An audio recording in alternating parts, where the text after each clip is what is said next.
এটা আমাদের কৃপা হোমস্টে।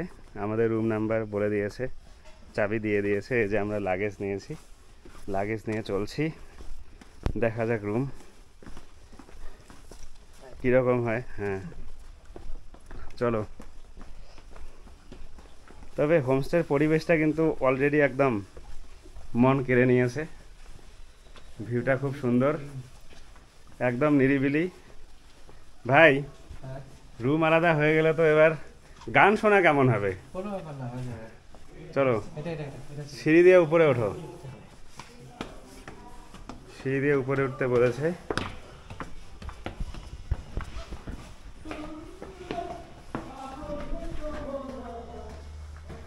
আমিও আছি।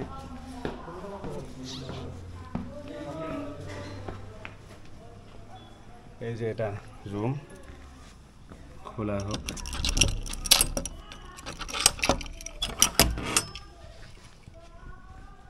লাগেজগুলো ওদিকে রেখে দাও। এই যে এটা বেড, রাখলা। এই যে লাগেজ রাখারাখি কমপ্লিট, হেলমেট টেলমেট সব রাখা হয়েছে। না কোনো সমস্যা নেই। এই যে এগুলো খুলে রাখা হলো। খুব সুন্দর গোছানো রুম। রাখো। এই যে বাথরুম, বাথরুমের এটা লাইট, গিজার আছে, কমোড, বাথরুমের বেসিন ঠিকঠাকই আছে নাকি? এই যে দরজা খুলে দিলেই আমরা ভিউ দেখতে পারবো।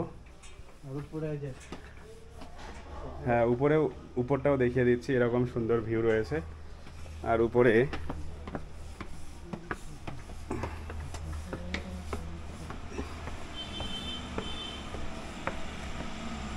উপরে রয়েছে একটা ছাদ, এখানে বসে সুন্দর গান শোনা যাবে,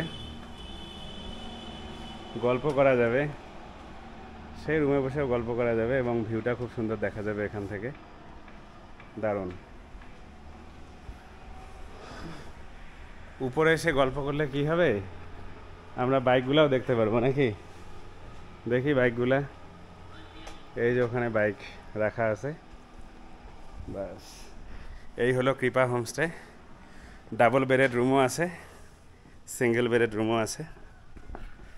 টাটা।